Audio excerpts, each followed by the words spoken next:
বন্ধুরা আমরা প্রত্যেকেই পরীক্ষার হলে পরীক্ষা দেওয়া শেষ হলেই আমি এই প্রশ্নের উত্তরগুলো দিতে পেরেছি, এই প্রশ্নের উত্তরগুলো দিতে পারিনি, তাহলে নিশ্চিত পরীক্ষায় আমার এত নাম্বার আসবেই, মনে মনে এরকম একটা ক্যালকুলেশন আমরা করে রাখি। কিন্তু বন্ধুরা সেই পরীক্ষার খাতাটা যখন আমাদের হাতে আসে তখন আমরা বুঝতে পারি যে আমরা যে ক্যালকুলেশনটা করে রেখেছিলাম তার অনেক কম মার্ক আমরা পেয়েছি। তাহলে বন্ধুরা তোমার ক্যালকুলেশন কি এখানে ভুল ছিল?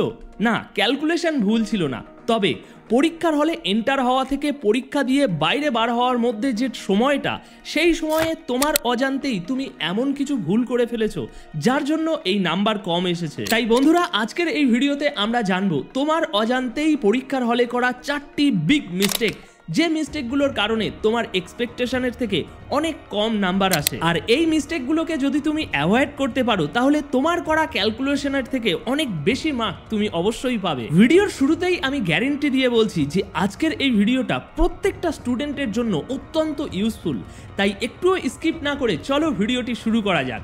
নমস্কার বন্ধুরা, আমি অনুপ, তোমরা দেখছো oxygen motivation. Number 1 tips, importance of first and last page. বন্ধুরা একজন চোরকে যদি ধরতে হয় তাহলে চোরের মতনই ভাবনা চিন্তা করতে হয়, তাই না? তো সেরকমই তুমি যদি তোমার পরীক্ষায় বেশি মার্কস তুলতে চাও তাহলে তোমার ওই পরীক্ষার খাতাটি চেক করবে যে স্যার, সেই স্যারের মতো তোমাকে চিন্তা ভাবনা করতে হবে। এবার তুমি একটু ইমাজিন করে দেখো যে তুমি একজন টিচার আর এখন তুমি পরীক্ষার খাতা চেক করতে বসেছো। চেক করতে করতে এমন একজন স্টুডেন্টের খাতা তোমার হাতে এসে পড়লো যে স্টুডেন্ট লেখার শুরুতেই 2-3টে মিস্টেক করে বসেছে। এবার তুমি সেই স্টুডেন্টকে নিয়ে কি ভাববে? যে সে একজন ভালো পড়াশোনা করা স্টুডেন্ট নয়, তাই তো? আর এর ফলে তখন তুমি কি করবে? তার প্রত্যেকটা অ্যান্সার খুব খুঁটিয়ে খুঁটিয়ে গুরুত্বপূর্ণভাবে তুমি চেক করতে শুরু করবে, তাই তো? আর তখনই ছোটোখাটো এমন অনেক মিস্টেক সেই অ্যান্সারে বেরিয়ে আসবে যার ফলে অনেক নাম্বার কম হয়ে যাবে। কিন্তু অপরদিকে আরও একজন স্টুডেন্ট যার প্রথম পেজ এবং সেকেন্ড পেজে প্রত্যেকটা কারেক্ট অ্যান্সার দিয়েছে, তো তখন তুমি তাকে নিয়ে কি ভাববে? যে এ একজন ভালো পড়াশোনা করা স্টুডেন্ট, এই বিশ্বাসটাই তো আসবে, তাই না?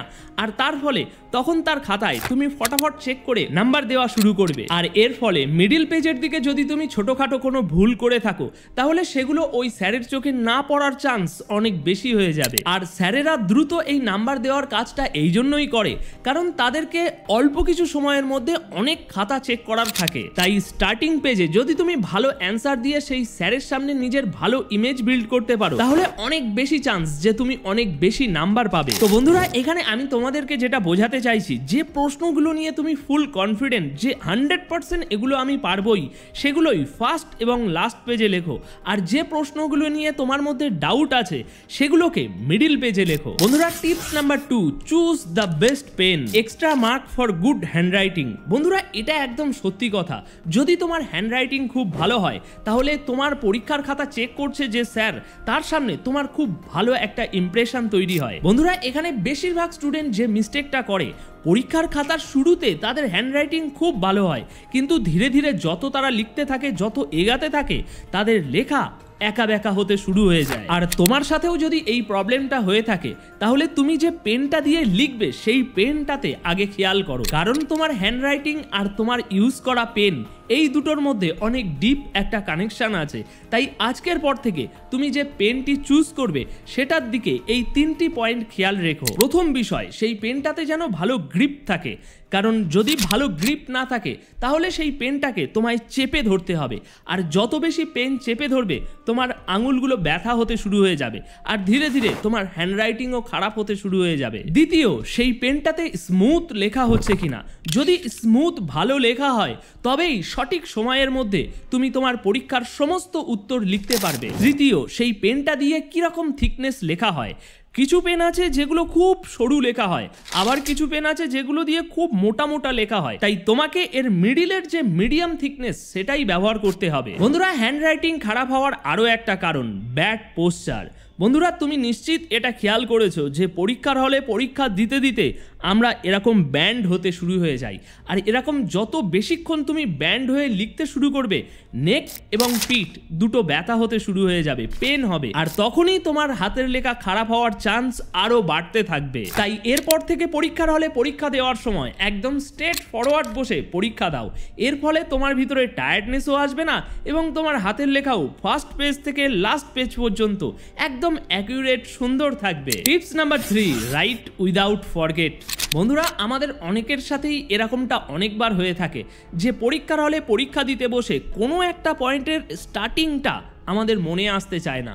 তখন আমরা কি করি, স্টার্টিংটা কি হবে, স্টার্টিংটা কিভাবে এরকম ভাবতে থাকি, কিন্তু শেষ অবধি সেই স্টার্টিংটা আর মনে পড়ে না। তাই বন্ধুরা, এরপর থেকে যদি তোমার সাথে এরকম কখনো হয়ে থাকে যে কোনো একটা প্রশ্নের স্টার্টিং পয়েন্টটা তোমার, স্টার্টিং লাইনটা তোমার মনে আসছে না, তাহলে সেটাকে দুবারের বেশি মনে করার চেষ্টা করো না। এর পরিবর্তে তোমার জানা যে উত্তরটি আছে সেটা লিখতে শুরু করো, কারণ এভাবে বারবার যদি আমরা মনে করার চেষ্টা করি তাহলে আমাদের মাইন্ড আসলেই সেই উত্তরটা ভুলে যাবে। যে উত্তরগুলো তখন মনে আসছে সেগুলো লিখতে শুরু করো এবং সমস্ত প্রশ্নের উত্তর লেখা হয়ে গেলে যেটা মনে আসছিল না শেষে একদম রিল্যাক্স ভাবে বসে সেটা ভাবো, দেখো তখনই ঝপ করে মনে আসবে আর লিখে ফেলো। এছাড়াও আরো একটি কমন মিস্টেক অনেকেই যেটা করে থাকে, কিছু কিছু প্রশ্নের উত্তর লিখতে গেলে সেখানে ড্রয়িং করতে হয়। তো সেখানে তারা যেটা করে যে ড্রয়িং করতে গেলে এখন অনেক বেশি সময় লেগে যাবে, তাই ড্রয়িংটাকে পরে করব বলে সাইডে একটা জায়গা ছেড়ে দিয়ে অন্য উত্তরের দিকে চলে যায়। এবার সমস্ত প্রশ্নের উত্তর দেওয়া শেষ করে শেষে সে যখন ড্রয়িং করতে যাচ্ছে তখন দেখা যাচ্ছে যে ড্রয়িং এর জন্য যতটুকু জায়গা সে অবশিষ্ট রেখেছিল সেটা ওই ড্রয়িং এর জন্য যথেষ্ট নয়। তাই তখন কি হচ্ছে, সেই ড্রয়িংটা হেঁকে বেঁকে সেটা দেখার মতো আর থাকে না। তাই বন্ধুরা, আমি তোমাদেরকে এটাই বলবো যে তুমিও যেন এই ভাবনাটা ভেবো না যে শেষে এই ড্রয়িংটা করে নেব। এখন ড্রয়িংটা করতে যতটা সময় লাগবে শেষে করতেও ঠিক ততটাই সময় লাগবে। এছাড়াও ড্রয়িংটা শেষে করব এই ভেবে যারা সেটাকে স্কিপ করে দিচ্ছে, শেষে দেখা যাচ্ছে সেই ড্রয়িংটা করতে সে ভুলেই গিয়েছে, এমনও অনেক আছে। তাই যদি ড্রয়িং করার থাকে তাহলে সেটা শেষে করব বলে ফেলে রেখো না। আর যদি কোনো প্রশ্নের স্টার্টিং পয়েন্টটা প্রথমে না মনে আসে তাহলে সেটা শেষে মনে করার চেষ্টা করো। Tips number 4, time management. বন্ধুরা, সঠিক টাইম ম্যানেজমেন্ট না করতে পারার জন্যই ভালো পড়াশোনা করা ছাত্রছাত্রীরাও মার্ক কম পেয়ে থাকে। তাই টাইম ম্যানেজমেন্টে এই 3টে মিস্টেক আজকের পর থেকে যেন কখনোই করো না। বন্ধুরা, তোমার টিচার কিংবা তোমার পরিবারের কেউ পরীক্ষার হলে কোশ্চেন পেপার হাতে আসা মাত্রই লিখতে শুরু করে দিও না। আগে কোশ্চেন পেপার হাতে নিয়ে 10 মিনিট সময় দিয়ে ভালো করে প্রত্যেকটা কোশ্চেন পড়ে তবে লেখা শুরু করো।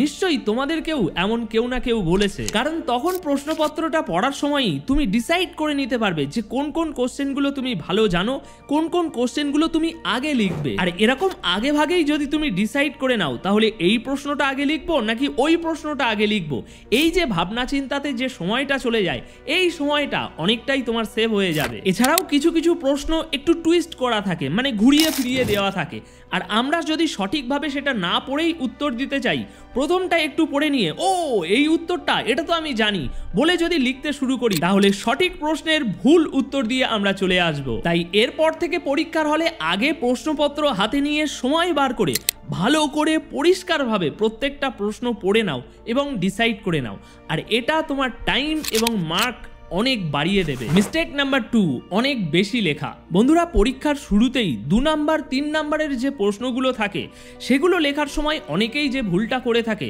যে এখনো তো অনেক সময় আছে তাই একটু বেশি করেই লিখে দিই, এই ভেবে যতটুকু লেখার দরকার তার থেকে অনেক বেশি তারা লিখে থাকে। এটা তো আর বলে দিতে হবে না যে স্যার 2 নাম্বার প্রশ্নের জন্য 2 নাম্বারই দেবে, তার বেশি দেবে না। তাই যতটুকু লেখা দরকার ততটুকুই সিম্পল ভাবে লিখে সেটাকে শেষ করো। এবং 5 নাম্বার 10 নাম্বারের যে প্রশ্নগুলো আছে সেগুলোতে বরং তুমি একটু বেশি করে ব্রিফ ভাবে লিখতে পারো, কারণ যেখানে যতটুকু লেখা দরকার তার বেশি যদি তুমি লেখো তাহলে তাতে তোমার সময়ই নষ্ট হবে, মার্ক একটুও বাড়বে না, এটা পরিষ্কার বুঝে নাও। Mistake number 3, answer rechecking. বন্ধুরা, পরীক্ষার হলে সময় শেষ হওয়ার আগেই যদি আমাদের লেখা শেষ হয়ে যায় তাহলে উত্তরগুলো আরো একবার ভালো করে চেক করে দেখতে হয়, এটা আমরা প্রত্যেকেই জানি।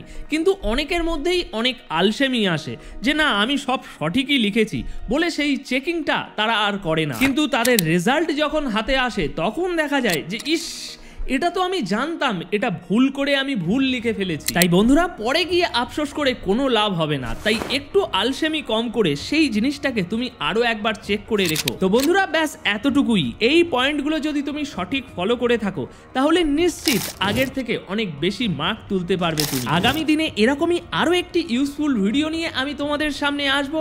আজকের ভিডিও তাহলে এখানেই শেষ করছি, দেখা হচ্ছে পরবর্তী ভিডিওতে।